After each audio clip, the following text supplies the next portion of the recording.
Dans l'évangile de Jésus-Christ selon saint Jean. À l'occasion d'une fête juive, Jésus monta à Jérusalem. Or, à Jérusalem, près de la porte des brebis, il existe une piscine qu'on appelle en hébreu Betzata. Elle a 5 colonnades sous lesquelles était couchée une foule de malades, aveugles, boiteux et impotents. Il y avait là un homme qui était malade depuis 38 ans. Jésus, le voyant couché là, et apprenant qu'il était dans cet état depuis longtemps, lui dit « Veux-tu être guéri ?» Le malade lui répondit « Seigneur, je n'ai personne pour me plonger dans la piscine au moment où l'eau bouillonne, et pendant que j'y vais, un autre descend avec moi. » Jésus lui dit « Lève-toi, prends ton brancard et marche. » Et aussitôt l'homme fut guéri. Il prit son brancard, il marchait. Mais ce jour-là était un jour de sabbat. Les Juifs dirent donc à cet homme que Jésus avait remis sur pied « C'est le sabbat. Il ne t'est pas permis de porter ton brancard. » Il leur répliqua « Celui qui m'a guéri, c'est lui qui m'a dit « Prends ton brancard et marche. » Ils l'interrogèrent « Quel est l'homme qui t'a dit « Prends ton brancard et marche » ?» Mais celui qui avait été rétabli ne savait pas qui c'était. En effet, Jésus s'était éloigné car il y avait foule à cet endroit.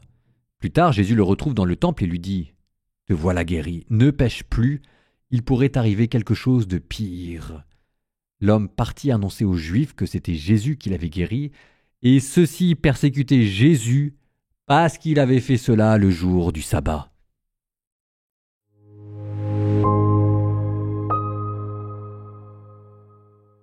Il y a quand même des choses, si vous voulez.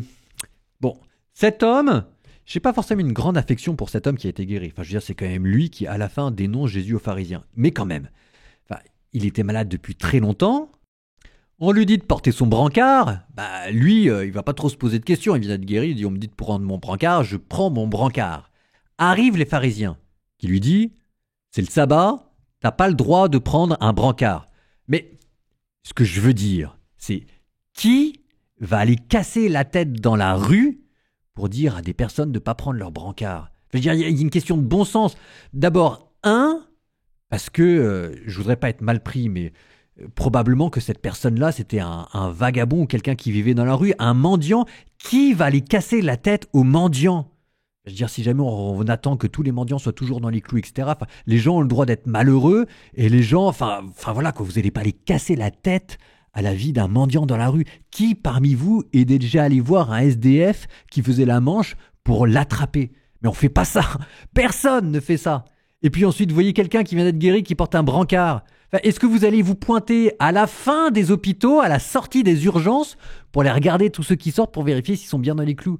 Mais personne ne fait ça. Ce que je veux dire par là, c'est que les pharisiens, on l'oublie, mais les pharisiens, c'est une sorte de police des mœurs dans une société théocratique qui mettent constamment la pression sur les gens pour les empêcher d'être heureux. Il y avait quelque chose d'insupportable là-dedans. Et on peut remercier Jésus de s'y être opposé. Il y a quand même laissé sa vie.